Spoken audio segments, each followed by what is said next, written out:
Friends, today we are letting a random wheel pick our reads, but it's not any old wheel. It is a random wheel with all of my 2025 books to read, the ones that are left anyway, and as the count stands, we are nearing the end of the year. I have 10 books remaining on that list, which means we've read 15, we have 10 left, which I think is okay. We're getting there, slowly but surely, but time is very much running out. We've got, I don't know, like 6 weeks left of the year.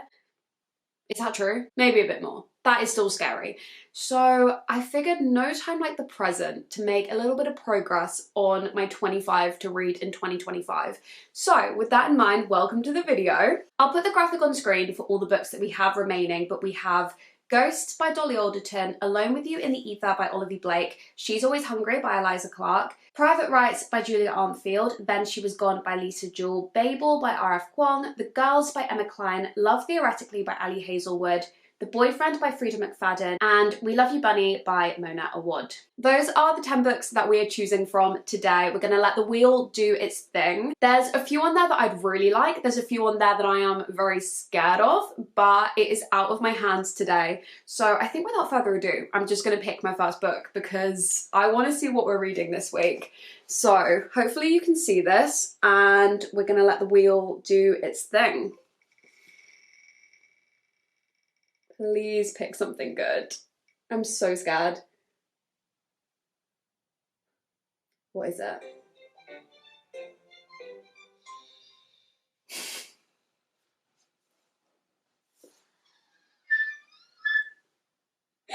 Oh guys, I'm so scared of Babel. Literally not 30 seconds ago when I said that there was something I was scared of, I was talking about Babel. I was talking about Babel. Okay, we're reading Babel. Here's the thing. I have read from R.F Kuang before. I've read one book, I've read Yellowface. I loved it, it was so good. I'm only scared of this book because A, it's really long, and B, I've heard that it's quite dense. So I think it's gonna be a very like brain switched on kind of a book. It's probably gonna be great. I'm just scared of it, and therefore I've put it off. But I put it on this list to make sure that I got to it this year, so I guess we're reading it first. Right, we're gonna get into the video. We're reading book number 1, which is Babel. So, what a start. Let's get on with the reading. Okay, I have what is probably, possibly, maybe a surprising update for you guys because I started what is probably the most intimidating book on my shelves. I have been so deeply terrified of picking up this book. I started the audiobook because I opened this and I was like, this isn't happening. There are footnotes, absolutely not, I hate footnotes. The text is tiny, I was like, I can't do it. I can't do it. Started the audiobook. I am, I think 28? Yeah, 28% in. Why am I really liking it?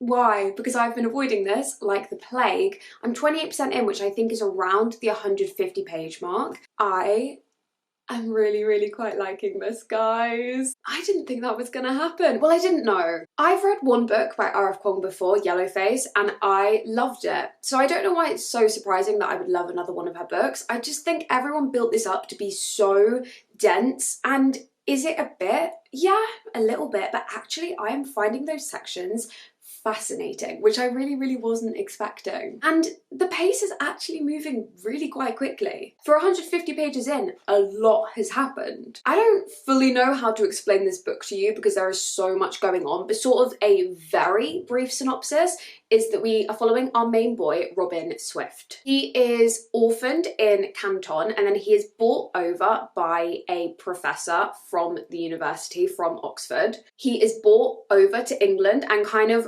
raised to be a scholar, and he is like studying academically, and then like quite quickly towards the start of the book he then goes to Oxford, and we're following his time there, and then some like magical elements that are coming in to do with silver and like the silver trade.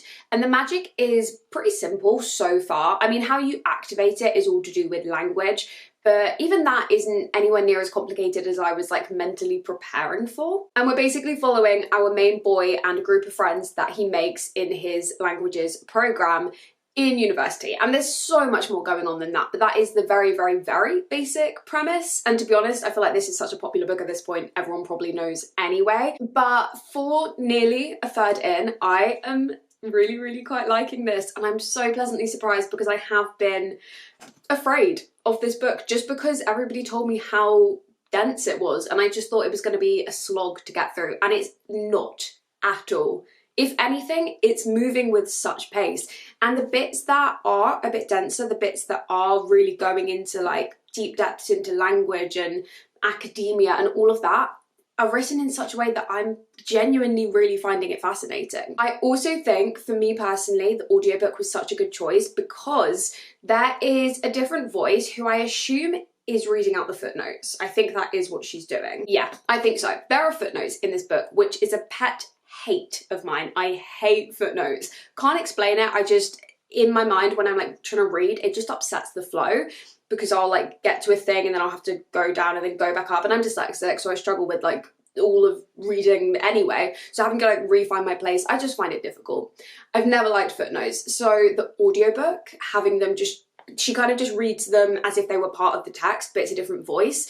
It just works for me so well. So if you also hate footnotes, highly recommend the audiobook. I am really enjoying this and I'm so excited to keep going with it. Okay, I have made very good progress into Babel. I am 68% into this. So basically 2/3. I thought this would take me so long to get through, right? I am literally flying through it. And considering this is a pretty long book, it's, I guess it's actually only just over 500 pages, but like the text is small. The audiobook is something like 23 hours, like it's a big book. I am flying through it and I cannot put it down, and I'm low-key loving it. Guys, I'm so surprised. But also, I am now 2 for 2 with R.F Kuang books because I loved Yellowface and I am loving this one. Guys, I think I'm an R.F Kuang girly. I think I am. Do I need to buy The Poppy War? Do I need to? Because that trilogy was never really on my radar. I was never, I don't know, inclined to pick it up. I didn't think it would necessarily be my kind of thing. But I'm now 2 for 2. I mean, I haven't finished this one, but I am basically 2 for 2 with R.F Kuang books. I've loved both of them.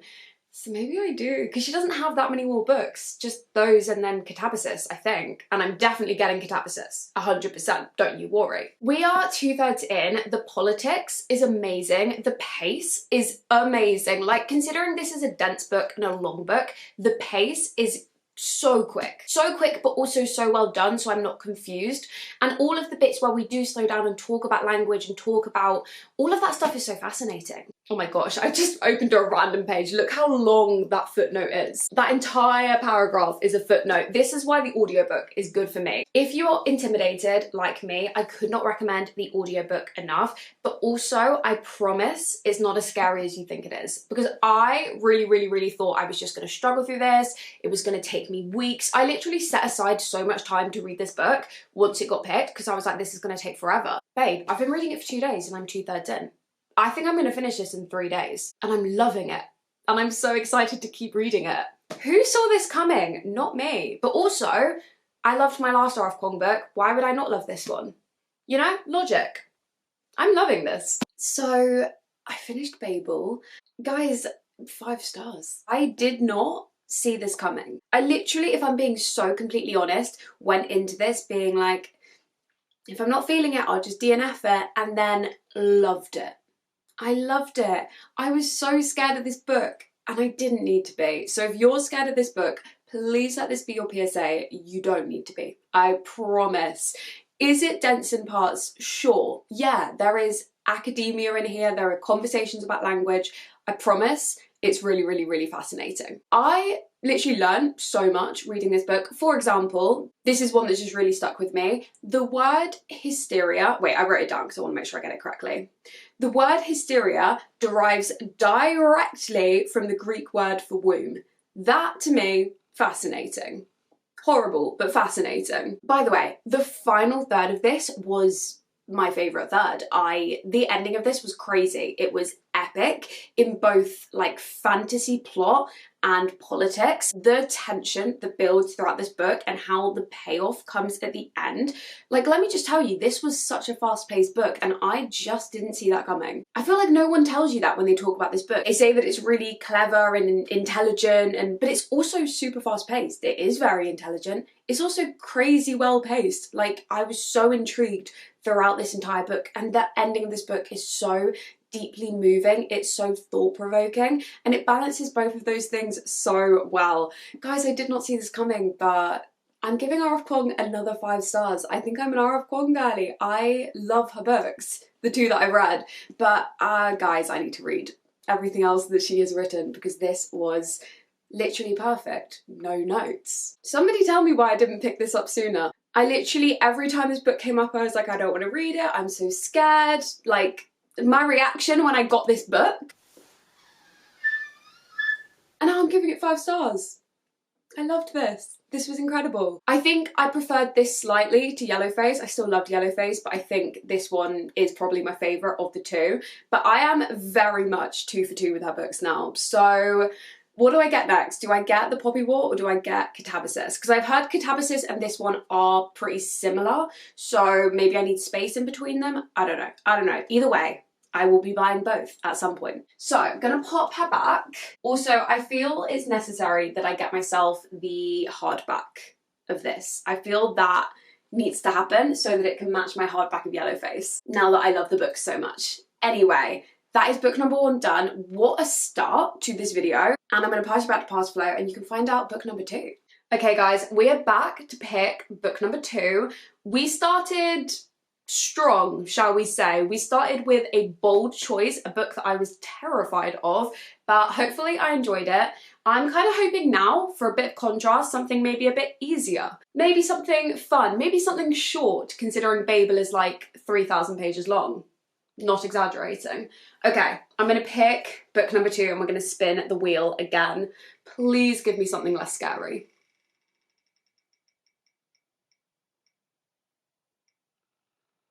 What is it? Okay. Happy, very, very happy with that. Do you know why I'm very, very happy with that?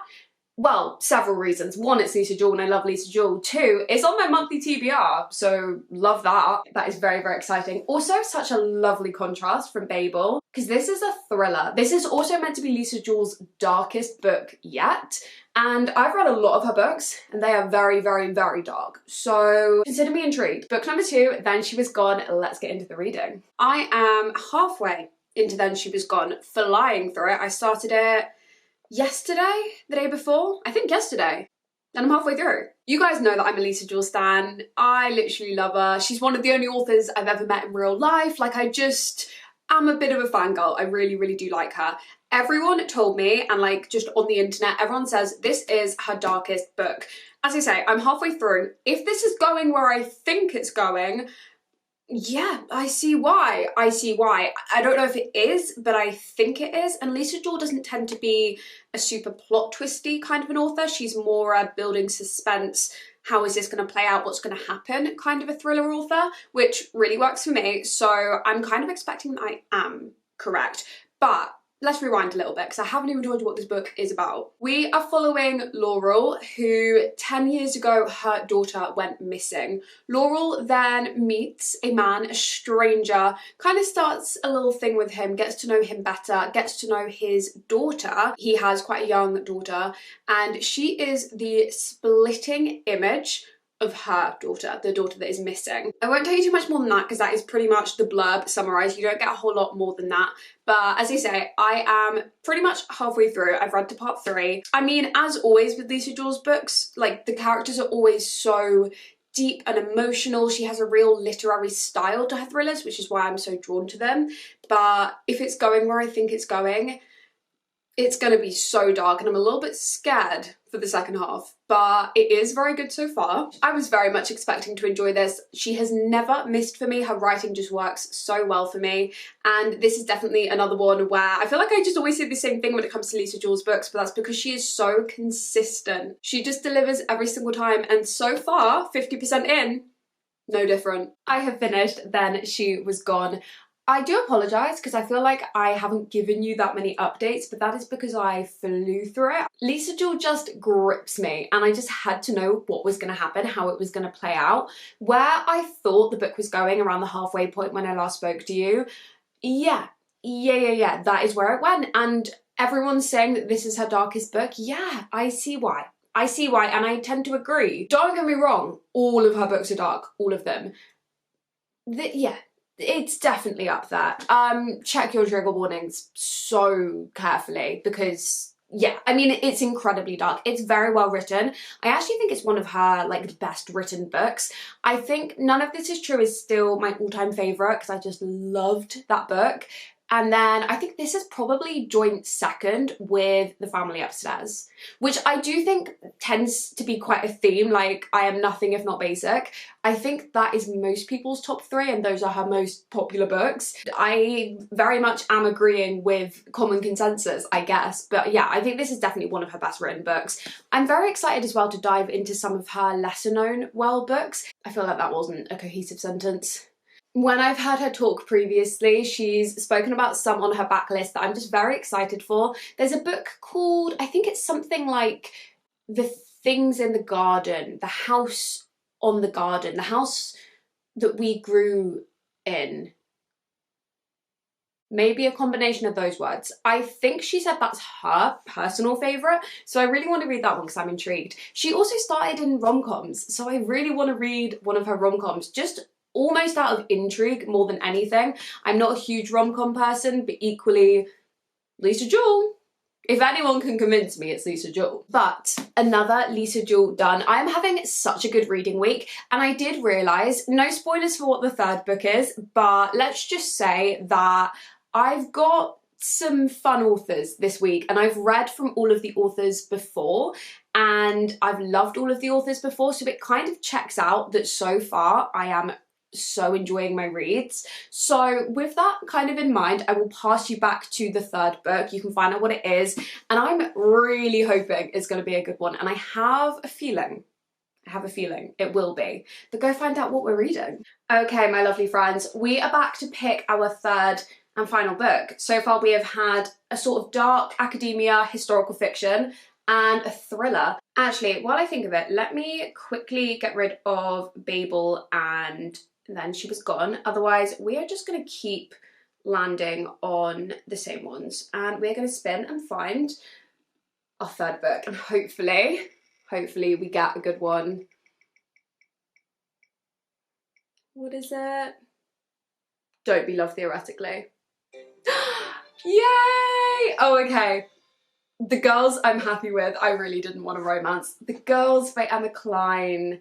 Okay, I'm happy with that. I am happy with that. I have read 2 of Emma Cline's books and really liked her writing in both. The Guest is my favourite. I love The Guest.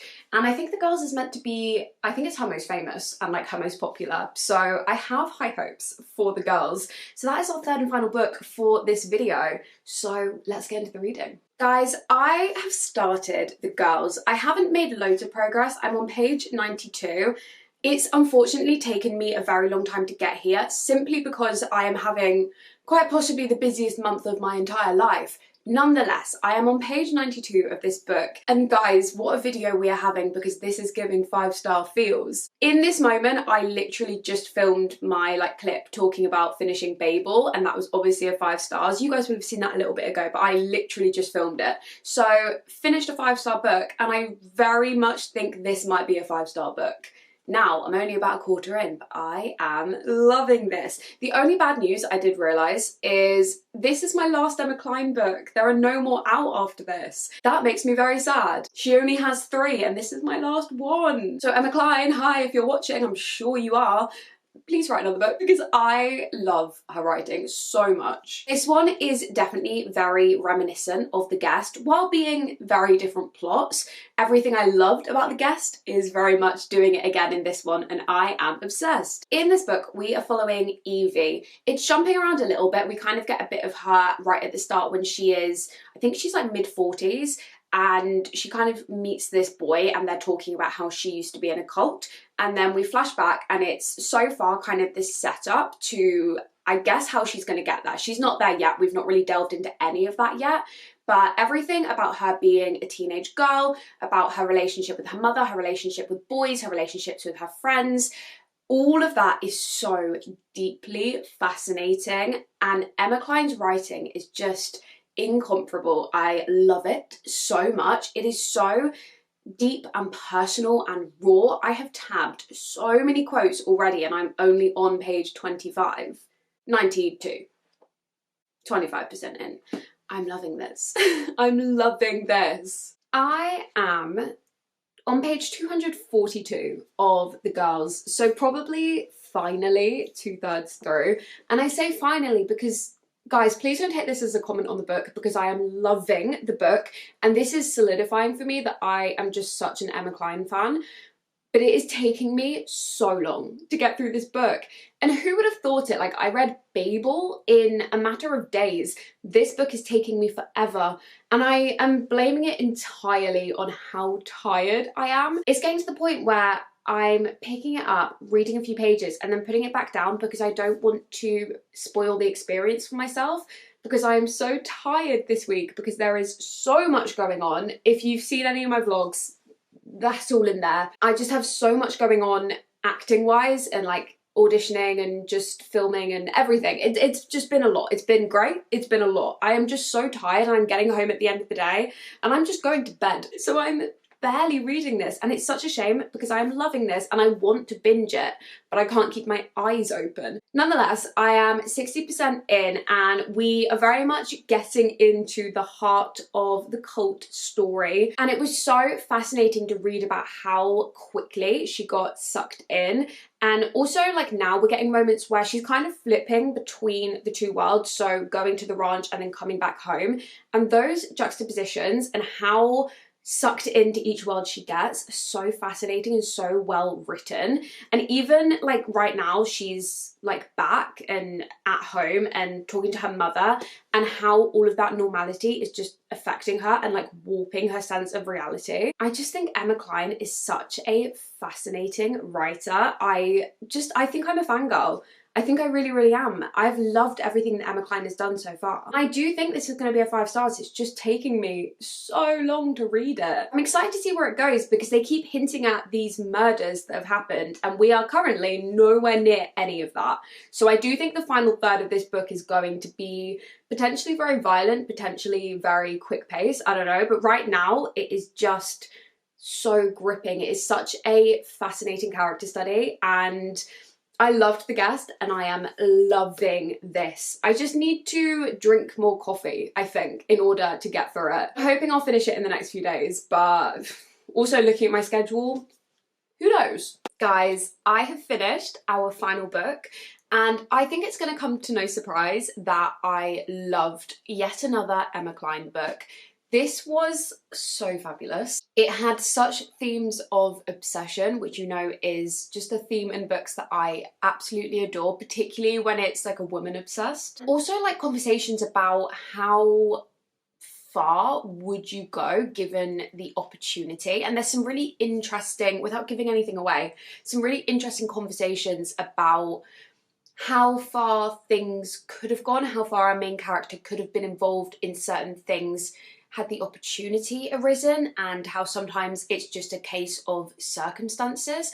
That's quite vague because I don't really want to spoil anything, but I loved this. I think I am officially now an Emma Cline fan. I think I was anyway, but now I feel justified in saying it because I have read, to my knowledge, all of her books. I've read this one, I've read The Guest, and then I've read her short story collection. I believe, correct me if I'm wrong, that is everything she has published. So I am patiently awaiting her next release. No idea when that's coming. Again, if anyone knows, feel free to let me know. But what a successful week of reading. Because Babel, loved, then she was gone, dark, but so good. And then the girls. We read 3 bangers. And like, looking back on it, it kind of checks out because I've read and loved all of those authors previously, so it kind of makes sense. But I feel like I haven't had a week of reading in a while where it was so good. I mean, I say a week. This video definitely took me longer than a week to film, but that's not the point. It's not the point. This was such a successful week of reading and I am so happy. And I'm so happy that we made a bit more progress on our 25 in 2025. This is what the graphic is currently looking like with our 3 additional books on it. We are on 18 out of 25 books. So we're getting there slowly but surely. I kind of want to do this video again, I think, or some variation of it because I think it would be so fun to actually finish my 25. And I do feel like it's achievable because we have 7 left? 7, yeah. We have 7 books left. That is so definitely achievable. Maybe even a 7 in 7 days, that would be crazy. But maybe, let me know. I don't know. I just think that would be really satisfying if we can get that in before the end of the year. I literally had such a good time filming this week's video, so I hope you also enjoyed it. If you haven't already, please subscribe. I would love to have you like the video, comment, all of that fun stuff, and I will catch you in the next one. I love it. Goodbye.